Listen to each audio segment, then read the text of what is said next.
Hey everyone, कहानी की starting में हमें ड्रामे के मेन लीड संग को दिखाया जाता है, जो कि एक बहुत ही बड़ी कंपनी का सीईओ है। साथ में काफ़ी हॉट, हैंडसम एंड कोल्ड भी। मॉम डैड की डेथ के बाद इसे ग्रैंडमा ने बड़े लाडों से पाला था। उनकी डेथ के बाद ये तो लाइफ में अकेला ही पड़ गया। मरते वक्त ग्रैंडमा ने ये वसीयत की थी कि जो कंपनी उन्होंने इतनी मेहनत से परवान चढ़ाई है, उसकी वारिस सिर्फ और सिर्फ खानदान की बेटियां ही होंगी। संग की तो अभी तक शादी भी नहीं हुई थी, बट हाँ, उसके खड़ूस अंकल की ज़रूर 2 बेटियां होती हैं। अब इसे तो फिक्र लाहक को जाती है कि इनके हथों कंपनी सेफ नहीं रहेगी। सो 2 मंथ के अंदर अंदर एक बेटी का अरेंज इसने खुद ही कहीं से करना था, तभी तो कम्प्लीटली कंपनी की रिस्पॉन्सिबिलिटी इसे मिल सकती थी। दूसरी तरफ ही हमें ड्रामे की फीमेल लीड आह्युंग को दिखाया जाता है। उसके मॉम डैड की भी डेथ हो चुकी है। अपनी बहन डानबी के साथ ही काफ़ी पुअरनेस में लाइफ गुजार रही है। अपना घर तक उनके पास नहीं है। एक कैफ़े में जॉब करने के साथ साथ हर मौका की तलाश में होती है कि कहीं और भी पार्ट टाइम जॉब मिल जाए। घर की ऑनर तो बहुत ज़्यादा ही नक चढ़ी होती हैं। इसने अभी तक रेंट पे नहीं किया था, तो अब 1 हफ्ते के अंदर अंदर इसे घर को खाली करने का ही ऑर्डर दे देती हैं। उनको तो ज़रा भी रहम नहीं आता है कि 2 मासूम सी बच्चियाँ आखिर को कहाँ पे जाएंगी। इनका तो और कोई ठिकाना भी नहीं है। अब पेरेंट्स तो पहले ही इस दुनिया को छोड़ के जा चुके हैं, लेकिन ना, ये बात उन्हें कहाँ समझ आने वाली थी। जैसे आह्युंग अपने लिए बहुत ही सस्ता सा अपार्टमेंट देखने जा रही होती है, तो उसकी नज़र डानबी पे पड़ती है, जो कि पार्क में अपनी ही 2 फ्रेंड्स से बहस करने में बिजी थी। ये अपने डैड के साथ हैंग आउट करने जा रही थी और डानबी को साथ ले जाने से मना कर देती हैं कि तुम्हारे पास तो कोई टेंट भी नहीं है। ये सब कुछ देखते हुए आह्युंग कहती है कि कोई नहीं, टेंट मैं ख़रीद के दे दूँगी। लेकिन मेन बात तो डैड के ना होने की थी। इस बात का ताना मिलते ही डानबी का फेस लटक जाता है। ये सब कुछ आह्युंग से बर्दाश्त नहीं होता, तो वो उन बच्चियों को सबक सिखाने के लिए उनके पीछे भागती है कि एक दफ़ा फिर से कहना, अभी अभी क्या कहा था तुम लोगों ने। अब जैसे ही ये काम करने के लिए आती है, तो वहीं पे ही हमें इसके बेस्ट फ्रेंड जुहू को भी दिखाया जाता है। बचपन से लेके आज तक वो इसकी काफ़ी ज़्यादा केयर भी करने लगा था। ये उसे सारी बात का बता रही होती है कि कैसे पार्क में कुछ लड़कियाँ डानबी को बुली कर रही थी और ये उन्हें सबक सिखाने के लिए उनके पीछे भी भागी थी। ये सुनते ही वो पूछते हैं कि क्या वो ठीक है, क्योंकि मुझे पता है कि तुम्हारा टेम्पर तो कभी कभी बहुत ज़्यादा हाई हो जाता है। ये कहती है कि अच्छा, तो ऐसी बात है, तो इसका मतलब है कि यहाँ पे भी एक बहुत ही बुरा इंसिडेंट होने वाला है, उसके लिए तैयार हो जाओ। ये सुनते ही वो कह देते हैं कि ओहो, मैं तो ऐसे ही मजाक कर रहा था, ऐसी भी कोई बात नहीं है। खैर, अब यहाँ पे इसे टेंशन हो रही होती है कि पता नहीं डानबी क्या कर रही होगी, हो सकता है कि वो किसी जगह पे रो ही ना रही हो। ये सब कुछ सुनते हुए जुहू कह देता है कि अगर तुम्हें इतनी ज़्यादा टेंशन हो रही हो तो जाओ, आज के दिन मैं तुम्हारी जगह पे काम कर लूँगा और तुम जाके डानबी को देखो। ये सब कुछ सुनते ही वो उसे थैंक यू कह के वहाँ से जाने ही लगी थी और हमें इधर फील होता है कि जैसे कि जुहू इसे बहुत ज़्यादा पसंद करता है, लेकिन अभी तक उसने अपनी फीलिंग्स इससे कन्फेस नहीं की हैं। इधर ही हमें डानबी को दिखाया जाता है, जो कि विंडो के पार ही खड़ी होके एक बाप बेटी को खाना खाते हुए ही देख रही थी और इवन के बेचारी बहुत जेलस भी फील कर रही होती है कि देखो, इसके पापा हैं और मेरे नहीं है। तभी ऊपर से इस रेस्टोरेंट का ऑनर आ जाता है कि मुझे मेरे कस्टमर्स ने तुम्हारी शिकायत लगाई है, देखो यहाँ से भाग जाओ। क्या तुम्हारे मॉम डैड नहीं हैं जिन्होंने तुम्हें तमीज़ नहीं सिखाई कि ऐसे किसी को खाना खाते हुए नहीं देखते हैं? वेल, ये कह देती है कि हाँ, मेरे मॉम डैड नहीं है। अब जो इनके यहाँ बहस वगैरह हो रही थी, मीन के ये उसे कह रहा होता है कि यहाँ से चली जाओ, इवन कि उसे बदतमीज़ी भी करने ही लगा था। तभी ये सब कुछ हमारा हीरो संग देखता हुआ ही आ रहा होता है और वो फ़ौरन से आके इसकी साइड लेने लगा था कि मैं हूँ इसका गार्डियन, क्या मसला है, मुझे बताओ सब कुछ। और फिर इससे पूछने लगता है कि क्या तुम भूखी हो, तुम्हें खाना खाना है? तो ये फिर यहाँ पे पहले तो सोचती है कि क्या मुझे इसे हाँ करनी चाहिए कि नहीं, फिर मान जाती है कि हाँ हाँ मुझे भूख लगी है। तो ये भी कह देता है कि चलो ठीक है, अभी हम इसी रेस्टोरेंट में जाकर ही खाना खाएंगे। इधर ये बेचारी कब से ही डानबी के आने का वेट कर रही होती है कि रात हो चुकी है, अभी तक वो पहुँचे क्यों नहीं। जुहू ने जो भी इनके लिए खाना भेजा था, उसके लिए वो उसे थैंक यू का मैसेज भी कर ही रही थी कि तभी डानबी की एंट्री हो जाती है। अब अपनी बहन के पूछने पे खैर वो अभी कुछ नहीं बताती है। ये कहती है कि ये देखो, जुहू ने हमारे लिए खाना भेजा, आओ खा लो। लेकिन वो कह देती है कि मुझे भूख नहीं है, मैंने नहीं खाना, और हाँ, जुहू को मेरी तरफ से थैंक यू बोल देना।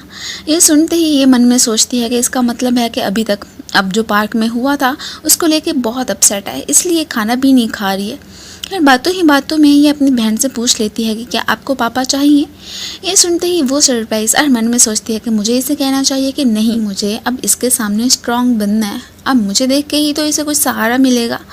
और ये भी कहती है कि काश मेरी कोई लॉटरी लग जाए, इस तरह से मेरे पास बहुत सारे पैसे हो जाएंगे और मैं और मेरी बहन मिलके अच्छे से अपनी लाइफ को गुजार सकेंगी। लेकिन अब जब इसकी मासूमियत को देखती है तो कह देती है कि हाँ, मुझे भी पापा चाहिए। ये सुनते ही वो खुश हो जाती है कि वाओ, ये तो बहुत अच्छी बात है और हाँ, मैंने आपकी ये वाली विश पूरी कर दी है। ये सुनते ही अब उसे तो एकदम शौक लगता है कि आखिर को डाम्बी क्या बातें कर रही है, उसे तो कुछ समझ ही नहीं आ रही होती है। अब अगले ही दिन हमें हमारे हीरो संग को दिखाया जाता है, जो कि कैफ़े में आयुंग से मिलने के लिए ही पहुंच आया था। उसे अपना बिजनेस कार्ड दिखाने के साथ साथ ये भी कह रहा होता है कि मैं तुम्हारा ऐसे पापा हूँ। ये सुन के इसे तो कुछ समझ ही नहीं आ रही होती कि इधर चल क्या रहा है। अब इसका असिस्टेंट उसे एक कॉन्ट्रैक्ट भी दिखाने लगा था और ये इसे पूछ रहा होता है कि तुम डाम्बी की बहन हो ना, वैसे तुम दोनों की शक्लें बहुत मिलती जुलती हैं। ये हैरान कि वैसे आप डाम्बी को कैसे जानते हैं। अब वो उसे अपना वही वाला कॉन्ट्रैक्ट दिखाने लगा था, जो कि एक्चुअली में इसकी बहन ने खुद ही अपने हाथों से साइन किया था। अब ये अभी भी कहती है कि मुझे कोई भी पापा नहीं चाहिए, और वो भी जो कि मुझसे सिर्फ और सिर्फ 5 साल बड़ा हो। ये बहुत ही ऑकवर्ड फील नहीं होगा। अब तभी हमें फ्लैशबैक में दिखाया जाता है कि जब वो इसे खाना खिलाने के लिए यहाँ पे बैठा था तो ये कहती है कि कहीं आप किडनैपर्स तो नहीं है जो कि मुझे यहाँ पे किडनैप करने की कोशिश कर रही है। असिस्टेंट ये सुनते ही सरप्राइज हुआ, ये कह देता है कि नहीं नहीं, ऐसी बात नहीं है, और वैसे भी किडनैपर्स को तो पैसे चाहिए होते हैं, मैं तो ऑलरेडी बहुत ज़्यादा रिच हूँ। अब ये भी बात को मान जाती है। अब ये पूछने लगा था कि वैसे उस वक्त विंडो में खड़ी होकर आप क्यों देख रही थी, मीन के आपको खाना ही तो खाना था ना। ये कहती है कि नहीं नहीं, ऐसी बात नहीं है, मैं काफ़ी ज़्यादा जेलस फील कर रही थी क्योंकि उस लड़की के पापा थे और मेरे पापा नहीं हैं। ये सुनते ही उसे तो एकदम आइडिया आ जाता है मीन के। अब उसे तो अपनी एक बेटी की तलाश थी, तो बस फिर क्या था, उसने इसके साथ एक कॉन्ट्रैक्ट साइन करने का ही डिसाइड कर लिया था कि मैं तुम्हारा पापा बनने के लिए तैयार हूँ। ये सुनते ही डान भी तो बहुत ज़्यादा खुश हो गई थी कि इससे अच्छी बात और क्या हो सकती है। So back to the present. Aayu ने पहले तो इसकी बातों पे यकीन नहीं किया था जब तक कि वो अपनी बहन का खुद अपने हाथों से बनाया हुआ कॉन्ट्रैक्ट देख नहीं लेती है। अभी भी इससे पूछ रही होती है कि वैसे आपको मुझे अपनी बेटी बनाने का क्या फ़ायदा होगा, मुझसे सिर्फ और सिर्फ एज में 5 साल बड़े हैं, ऐसे तो लोग बहुत सारी बातें बनाएंगे वगैरह वगैरह। ये अभी भी इस बात को एक्सेप्ट करने को तैयार ही नहीं होती है। ये उसे मेन रीज़न नहीं बताता, बस यही कहने लगा था कि मुझे लोगों की परवाह नहीं है, वैसे भी अगर आप सोचने का टाइम लेना चाहती हो तो ले सकती हो। एड्रेस वगैरह बता के वहाँ से चला जाता है कि फिर बाद में मैं आपको पिक करने के लिए आ जाऊँगा। अब ये भी थोड़ी सी हैरान ही हो रही होती है। इसने पूरी बात तो आयुंग को बताई ही नहीं होती है कि अपने अंकल के हाथों से कंपनी को बचाने की खातिर ही वो इतना टफ कदम उठाने पे मजबूर हो चुका है। स्टिल इस बारे में वो उससे कोई भी बात नहीं करना चाहता था। अब जो भी प्लानिंग करनी थी उसे सिर्फ और सिर्फ अपने असिस्टेंट के साथ ही मिलकर करनी होती है। और वैसे भी वसीयत में ये तो नहीं लिखा था कि बेटी ब्लड रिलेटेड होनी चाहिए, मीन के कोई भी हो सकती है। ये रात को सोचे में गुम बैठी होती है और जो भी सारी बातें आज हुई थी अपने फ्रेंड जूहो को बताने लग गई थी। ये सुनते ही वो इसे कह देता है कि हाँ, तुम्हें अब इतना फैसला करने पे सोचना तो नहीं चाहिए, और वैसे भी मुझे पता है कि तुम कभी भी उसके घर उसके साथ रहने के लिए नहीं जाओगी। ये भी कह देती है कि हाँ बिल्कुल, मैंने तो यही डिसीजन लिया, इसके लिए मुझे अब मज़ीद नहीं सोचना चाहिए। लेकिन मन में बहुत ज़्यादा कंफ्यूज लग रही थी कि वैसे भी उस घर की ऑनर ने मुझे 1 हफ्ते के अंदर अंदर उस घर से जाने का भी ऑर्डर दे दिया है, मैं क्या करूं, इसे कुछ समझ आ ही नहीं रही होती है। सो नेक्स्ट सीन में हमें दिखाया जाता है कि डाम्बी को लेके ये फाइनली अब सैंग की प्लेस पे आ ही चुकी थी। अब यहाँ पे आके उसे पता चलता है कि वो भी एक फैमिली की तरह इनके साथ ही रहेगा। ये सुनते ही ये एकदम शॉक्ड रह जाती है कि ये क्या बात हुई, ऐसा तो कॉन्ट्रैक्ट में था ही नहीं कि आप हमारे साथ ही रहेंगे। ये अब कॉन्ट्रैक्ट को कैंसिल करने का इरादा बना ही रही होती है कि तभी इसकी नज़र डाम्बी पे पड़ती है, जो कि इतने बड़े घर में फर्स्ट टाइम आके काफ़ी खुश दिख रही थी। अब कह देती है कि ठीक है, मैं इस घर में आपके साथ रहने के लिए तैयार हूँ। इसी के साथ ही हमें फ्लैशबैक में दिखाया जाता है कि तब तो डाम्बी ने अपना काम एकदम परफेक्ट किया था, और इसके स्मार्टनेस को देखते हुए ये दोनों भी काफ़ी सरप्राइज रह गए थे। कॉन्ट्रैक्ट पे साइन करने के बाद ही इसने इसे बताया था कि मेरी तो एक बड़ी बहन भी है। ये सुनते ही अब सैंग की शक्ल तो देखने लायक ही थी कि क्या तुमने इस बारे में हमें पहले क्यों नहीं बताया। वो समझ रहा था कि शायद ये एक छोटी बच्ची है जो कि बेघर है और इसे मैं सहारा दूंगा, लेकिन अब तो खैर इसे हर हाल में इसकी बड़ी बहन को भी मनाने के लिए जाना ही था। सो फिर हमें यही दिखाया जाता है कि कैसे वो अपने असिस्टेंट को लेके आयुंग से मिलने के लिए आ गया था। विंडो के पार जैसे उसकी नज़र आयुंग पे पड़ी थी, तब ऐसे मानो कि जैसे कि इसे फर्स्ट साइट ही उससे लव हो चुका हो। बस फिर क्या था, ये उसे उससे बात करने के लिए आ गया था। अब एक स्कूल ट्रिप पे डाम्बी को जाना होता है, तो उसके लिए ये उसे रेडी कर लेती है और वो इन दोनों को ही गुड बाय कहती हुई वहाँ से चली गई थी। पीछे से ये दोनों अकेले ही रह जाते हैं और यही बात करने लगे थे कि अब हमें अपना वो काम कंटिन्यू करना चाहिए। अब डाम्बी भी चली गई है, वो कोई और काम नहीं था बल्कि अपने घर में इन्होंने कुछ रूल्स वगैरह बनाने थे, जिसे लेके ये दोनों अब डिस्कशन करने लगे थे। एक दफ़ा कैसे वो जैसे घर वापस आया था, देखा था ये उसका अंडरवेयर लिपेटने की कोशिश कर रही थी। ये उसे मना करता है कि देखो मेरी चीज़ों को ऐसे टच करने की ज़रूरत नहीं है। फिर दूसरी दफ़ा अब इसने नोट किया था कि उसके पिज़्ज़ास बॉक्स जो कि इसने इतनी मेहनत से बनाए थे वो तो सैंग ने फेंक दिए थे। ये कहती है कि मेरी इजाज़त के बिना आखिर को आपने मेरी चीज़ों को टच करने की कोशिश भी कैसे की। सो सेकंड रूल ये बनता है कि चीज़ों को आइंदा के बाद बिना इजाज़त के टच नहीं करना। थर्ड ये था कि जब ये अपना काम कर रहा होता है तो अंदर से उसकी बहुत ही ऊंची ऊंची आवाज़ें आ रही थी। वो कॉल पे किसी से बात कर रही थी। यहाँ के उसे मना करता है कि अब इतना ज़्यादा नॉइसी होने की भी ज़रूरत नहीं है। अब फिर बाद में जब ये खाना खा रही होती है तो वो इसका दूध जाके फेंक देता है कि ये तो एक्सपायर हो चुका है। ये कहती है कि नहीं, ऐसी बात नहीं है, ये फ्रिज में पड़ा हुआ था तो एक हफ़्ता हम इसका इस्तेमाल कर सकते थे। अब बस इस तरह से कुछ रूल्स वगैरह इन्होंने बनाने के बाद ये एक दूसरे से हैंडशेक भी कर लिया था कि आइंदा के बाद हम एक दूसरे की लाइफ में अब मज़ीद इंटरफेयर नहीं करेंगे। रात के वक्त जैसे ही डाम्बी से बात कर रही होती है तो वो कह देती है कि क्या आपने मेरा यूनिकॉर्न जोड़ दिया था। ये सोच रही होती है कि इसके लिए तो मुझे टूल्स चाहिए। इस बारे में जैसे ही संग से पूछने के लिए आती है तो वो कह देता है कि क्या टूल्स, वो तो मेरे पास नहीं है, लेकिन हाँ हम वो ज़रूर ख़रीद के लाएंगे। अब ये दोनों आपस में बातें कर ही रहे होते हैं कि अचानक इसकी नज़र एक बग पे पड़ती है, जिसे कि देख के ना सिर्फ ये बल्कि हमारा हीरो भी डर गया था। अब दोनों ने ही इसका काम तमाम करना था। जैसे तैसे करके बहुत हिम्मत इकट्ठी करने के बाद ही अब संग ने उसका काम ख़त्म कर ही दिया था। इसके बाद ही इतनी ज़्यादा इन्हें खुशी होती है कि दोनों यहाँ पे एक्साइटमेंट के मारे एक दूसरे के ऊपर ही गिर जाते हैं। इस वक्त ना सिर्फ आयुंग की बल्कि संग की भी हार्ट बीट बहुत ही फास्ट हो गई थी। ये तो एक्सक्यूज़ करती हुई वहाँ से भाग जाती है। यहाँ पे तो हमें इतना भी फील होता है कि जैसे हो ना हो इसे तो आयुंग से लव हो ही चुका है। अब कन्फेशन कब करेगा उसके बारे में तो हमें बाद में ही पता चलना है। अब रात को जो कुछ भी हुआ उस सारे इंसिडेंट के बारे में ये जूहू को बता रही होती है कि कैसे बग को उस वक्त संग ने मार दिया था। ये सुनते ही वो सरप्राइज कि क्या तुमने उसके घर में मूव करने का फ़ैसला कर लिया था, इस बारे में मुझे क्यों नहीं बताया। वेल यहाँ पे इस पर थोड़ा बहुत गुस्सा भी करने लगता है कि तुम्हें ऐसा नहीं करना चाहिए था, और वैसे भी ये तो बुरी बात है। ये कह देती है कि कोई बात नहीं है, कॉन्ट्रैक्ट ही था, और वैसे भी इसके अलावा मेरे पास कोई ऑप्शन ही नहीं था। मालकिन ने मुझे अपने घर से ही निकालने का सोच लिया था तो मैं कहाँ पे जाती। इसी वक्त ही हमें सैंग के अंकल को दिखाया जाता है जो कि उससे मिलने के लिए घर पे ही आए थे। सामने से एक लड़की को देख के एकदम सरप्राइज से होते हैं कि आखिर को ये कौन है, और फिर संग से पूछने भी लगे थे कि क्या ये तुम्हारी गर्लफ्रेंड है। वो तो साफ मना कर देता है कि नहीं नहीं, ये मेरी गर्लफ्रेंड नहीं है बल्कि एक मेड है।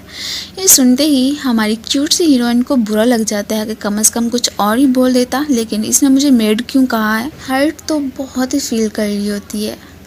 अंकल वर्क से रिलेटेड ही संग से बात करने के लिए आए थे, लेकिन सामने से लड़की को देख के यही कह रहे होते हैं कि ये तो हमारी प्राइवेट बातें हैं ना, तो क्यों ना जब तुम ऑफिस आओगे हम वहीं पे कर लेंगे। यहाँ से जाते जाते अपने असिस्टेंट को इन दोनों पे नज़र रखने का भी कह देते हैं। और वैसे भी मुझे ये लग रहा है कि जो रूमर्स फैले हैं वो बिल्कुल सच है।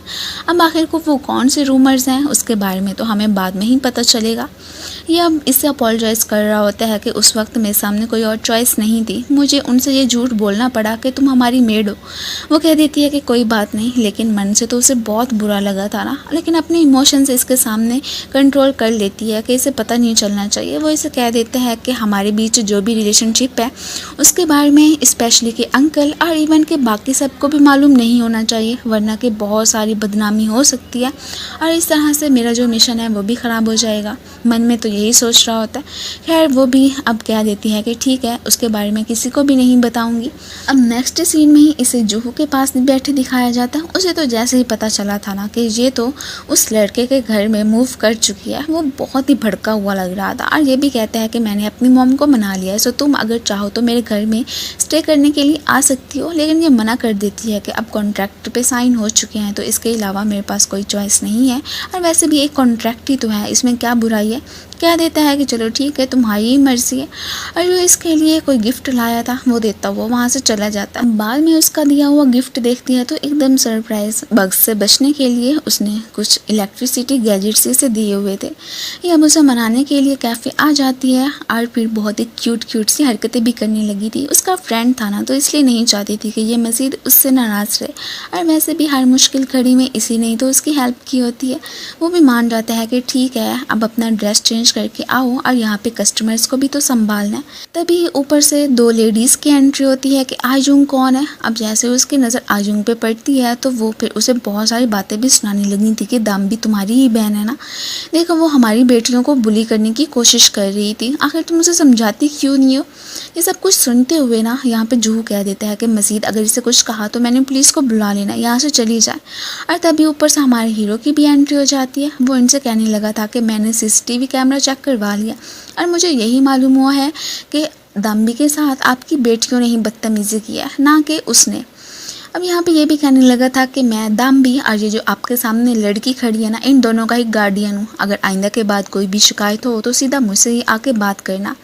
और वैसे भी प्रिंसिपल से मेरी बात हो चुकी है। मैं अब वो इसे प्रोटेक्ट करने की कोशिश कर रहा था। उसका ये वाला गेस्चर तो हमारी क्यूट सी हीरोइन को तो बहुत ही पसंद आता है। ये लेडीज़ भी अब अपोलोजाइज़ करती हुई वहाँ से चली जाती हैं। और वैसे भी इन्हें अपनी ही पड़ गई थी, गलती तो आखिर को इनकी बेटियों की ही होती है। अब ये उसे घर पे आने का कह के चला जाता है कि जब काम ख़त्म हो जाए तो आ जाना। रात को जैसे ही आती है तो सामने से उसे देख के हैरान कि क्या आपका काम ख़त्म हो गया था कि आज ऑफिस से जल्दी आ गए हो। तो वो कह देता है कि हाँ बिल्कुल जल्दी ख़त्म हो गया था। और इसे अपने साथ ही एक टेंट दिलवाने के लिए लेके आ जाता है। और फिर बातों ही बातों में अपनी लाइफ की स्टोरी भी बताने लगा था कि कैसे मॉम डैड की डेथ के बाद ही मुझे ग्रैंडमा ने पाला था।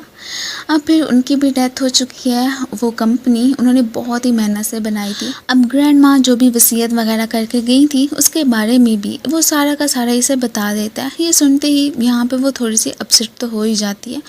अब तभी हमें फ्लैशबैक में दिखाया जाता है कि कैसे स्कूल के प्रिंसिपल की इसे ही कॉल आई थी। दाम्बी ने अपनी बहन का नहीं बल्कि संग का ही नंबर दिया था। ये सुनते ही अपने सारे शेड्यूल को कैंसिल करने के बाद ही वो उनकी हेल्प करने के लिए चला गया था। अब सारी बातें तो इसने उसे बता दी होती हैं कि ग्रैंडमा के बिजनेस को प्रोटेक्ट करने के लिए ही इसने दाम्बी और इसे अपनी बेटी बनाया है। ये सब कुछ सुनने के बाद ही उसे तसल्ली दिलाती है कि इस बारे में मैं किसी को भी नहीं बताऊंगी।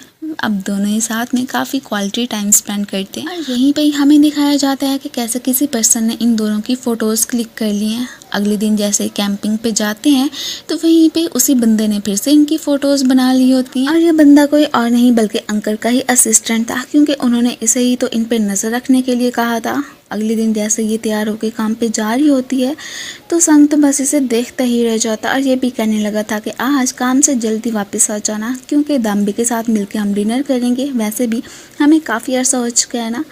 इवन के उसे तो नज़रें हटा ही नहीं पाता होता है। ये तो उसे ओके कहते हुए वहाँ से चली ही गई थी। नेक्स्ट हमें इसे असिस्टेंट के पास ही खड़े दिखाया जाता है। वो तो तकरीबन इसका बेस्ट फ्रेंड भी था। उसे कह रहा होता है कि आज तक लाइफ में मेरे दिल में ये ख्वाहिश कभी भी पैदा नहीं हुई है कि मैं किसी को प्रोटेक्ट करूं, लेकिन हाँ अब 2 पर्सन्स हैं मेरी लाइफ में जिन्हें को देख के मेरा दिल करता है कि मैं बस हमेशा इन दोनों की केयर करता रहा हूँ। ये सुनते ही असिस्टेंट कह देता है कि हाँ मैं बॉस काफ़ी दिनों से नोट कर रहा हूँ कि आप बहुत बदल चुके हैं। और वैसे भी जैसे कि आप पहले कोल्ड हार्टेड मतलब हुआ करते थे, वो अब नहीं बात रही है आप में। मीन के इस आयुंग से लव हो चुका था। इस बारे में तो ऑलरेडी असिस्टेंट को मालूम हो ही क्या होता है। और वैसे भी वो तो अपने बॉस की रग रग से वाकिफ़ होता है। इसने तो अब आयुंग को हमेशा हमेशा के लिए अपने साथ रखने का भी डिसाइड कर ही लिया होता है। अब फिर अचानक ही असिस्टेंट को एक न्यूज़ मिलती है तो वो एकदम शॉक्ड रह गया था। अब फिर संग को भी बताने लगा था कि आपने 2 लड़कियों को अडॉप्ट किया है, ये वाली न्यूज़ लीक हो चुकी है। वो बेचारा परेशान हो जाता है। हर टाइम जॉब करने के बाद ही ये जूहू के साथ ही वापस जा रही होती है और उसे थैंक यू भी बोल रही होती है कि ये जॉब मुझे सिर्फ और सिर्फ तुम्हारी वजह से ही मिली थी। हील्स पहनने की वजह से इसके पाँव में काफ़ी दर्द होने लगा था, तो वो इसके लिए जो चप्पल लाया था इसे पहनाने लगता है। ये देखते हुए इसे काफ़ी अच्छा लगता है। वेल तभी इसकी नज़र उस न्यूज़ पे भी पड़ जाती है जो कि इनके खिलाफ अब रूमर्स फैल चुके थे। ऐसे ही जूहू देखते हैं तो वो एकदम सरप्राइज ऐसे कहने लगा था कि अब तुम्हें उस आदमी के पास वापस जाने की ज़रूरत नहीं है। मैं जानता हूँ कि उसने तुम्हारा ही यूज़ किया है। देखो अब तुम्हारी रेपुटेशन उसने ख़राब करके रख दी है और तुम्हारी कोई केयर नहीं करता है। लेकिन ये सब सुन के वो कह देती है कि नहीं, मुझे अपनी टेंशन नहीं है, बल्कि वो जो अपने बिजनेस को प्रोटेक्ट करना चाहता था अब उसका क्या बनेगा। ये सब सुनते हुए जूहू हैरान के 1 मिनट, तुम्हें अपनी फ़िक्र करनी चाहिए, आखिर को तुम उसको लेके इतनी ज़्यादा परेशान क्यों लग रही हो। तभी ये संग इसे ढूंढता हुआ आ जाता है कि मैं कब से तुम्हें कॉल्स कर रहा था बट तुमने पिक ही नहीं की है। जूहू तो यहाँ पे उसे मना कर देता है कि तुम इसे वापस नहीं ले जा सकते हो, और वैसे भी तुमने जो कुछ भी किया है वो बस अपने फ़ायदे के लिए ही किया, इसका यूज़ कर रहे थे ना अब तक तुम। वो कह देते हैं कि ऐसी बात नहीं है, और वैसे भी मैं अब इसे मज़ीद अपनी बेटी बनाना नहीं चाहता हूँ, बल्कि एक वुमेन की खातिर इसे अपने साथ ले जाने के लिए आया हूँ। ये चुप रहती है, उसे कोई जवाब नहीं देती है, तो वो कह देता है कि मैं घर पर तुम्हारे ही आने का वेट करूँगा, सो इसलिए तुम जैसे मुनासिब समझो तो वापस आ सकती हो। अब ये वापस मुड़ता है और उसे कहने लगा था कि मैं बचपन से लेके अब तक तुम्हें हमेशा ही प्रोटेक्ट करने का सोचता आया हूँ। ईमन के 7 साल हो चुके हैं कि मेरे दिल में तुम्हें लेके फीलिंग्स भी डेवलप हो गई। अब सीधा सीधा उसने इसे अपने लव की कन्फेशन कर दी थी, लेकिन उसे सॉरी बोल लेती है कि मेरे दिल में तुम्हें लेके ऐसी कोई भी फीलिंग्स डेवलप हुई ही नहीं है, और वैसे भी तुम हमेशा मुझे प्रोटेक्ट करते आए हो ईमन के, मैं तुम्हें अपना बेस्ट फ्रेंड भी मानती हूँ। मेरी लाइफ में तुम बहुत ज़्यादा प्रीशियस हो, लेकिन एक फ्रेंड की तरह। अब मेरे दिल में कोई और है, मैं किसी और को पसंद करती हूँ। ये सुनते उसका दिल तो दुख जाता है, लेकिन कह देता है कि तुम्हें गिल्टी फील करने की ज़रूरत नहीं है, वैसे भी तुम्हें पसंद करना मेरी चॉइस थी। और उसे छाता थमा देता है कि अभी बारिश होने वाली है तो इसमें भीगना मत। ये फ़ौरन से ही संग के पास आ चुकी थी और उसे ही छाता पकड़ा देती है। वो कह देता है कि अब तुम टेंशन मत लो, जो भी रूमर्स फैले उन सबको मैं संभालूंगा, और अपनी कंपनी को भी। अब तुम्हें मज़ीद कोई भी बर्डन बर्दाश्त करने की ज़रूरत नहीं है, हम दोनों फ्रीली अपनी लाइफ को गुजार सकते हैं। ये सब कुछ सुनते ही वो इसे किस कर लेती है। इस तरह से तो संग के भी इमोशंस अब जाग जाते हैं, और वो भी फ़ौरन से हमारी क्यूट सी हीरोइन को यहाँ पे किस कर लेता है। और उसके बाद ही कहने लगा था कि तुम्हें मेरा बस थोड़ा सा वेट करना पड़ेगा, एक दफ़ा ग्रैंड माँ की कंपनी को मैं खुद संभाल लूँ, उसके बाद सीधा मैं तुम्हारे पास ही वापस आऊँगा। ये भी ओके कह देती है। नेक्स्ट हमें दिखाया जाता है कि ये फिर से अपने काम पे वापस आ चुकी थी, और इधर ये दिन रात मेहनत करके फाइनली अपनी कंपनी को अपने हाथों में ले ही लेता है। मीन के अब इसे अपनी कोई भी डॉटर को अडॉप्ट करने की ज़रूरत थी ही नहीं। अब जैसे ही अंकल को इस बारे में पता चला था ना, तो वो तो बहुत ज़्यादा गुस्सा कर जाते हैं। ये तो उन्हें ये भी कह के जाने लगा था कि जिस लड़की को आपने मेरी बेटी कहा था वो मेरी बेटी नहीं रही है। नेक्स्ट ही हमें दम्बी को दिखाया जाता है, फिर से उसे ये वाली फ्रेंड्स बुली कर रही होती हैं, और तभी ऊपर से संग की एंट्री हो जाती है, जो कि इन लड़कियों से कहने लगा था कि मैंने दम्बी के लिए पूरी कैंपिंग साइट बुक करवा ली और हम वहीं पे जा रहे हैं। और वो भी इन्हें चिढ़ाती हुई इनके साथ वहाँ से चली जाती है। पीछे से अभी अफसोस करने लगी थी कि वो हमें शुरू दिन से ही दम्बी के साथ ऐसे बिहेव नहीं करना चाहिए था। वो कितनी ज़्यादा लकी है ना, काश वो हमारी फ्रेंड होती, हम भी उसके साथ मस्ती करने के लिए जाते। अब नेक्स्ट ही संग सीधा सीधा आयुंग से मिलने के लिए आ चुका था। एक पेपर के थ्रू ही उससे अपने लव की कन्फेशन करता है। ये भी कहने लगा था कि अब मज़ीद तुम्हें टेंशन लेने की ज़रूरत नहीं है, कंपनी का सारा मामला मैंने संभाल लिया, हम दोनों फ्रीली अपनी लाइफ को गुजार सकते हैं। ये सब कुछ देखते हुए वो बहुत ज़्यादा खुश हो जाती है, एंड फ़ौरन से उसने संग को हग भी कर ली थी। एंड देन इसी के साथ ही इस ड्रामे की एंडिंग हो जाती है। Thank you so much for watching. So guys, आप लोगों को ये ड्रामा कैसा लगा कमेंट्स में ज़रूर बताइएगा। मिलते हैं फिर नेक्स्ट वीडियो में न्यू कहानी के साथ, तब तक के लिए गुड बाय, एंड अपना ख्याल रखना।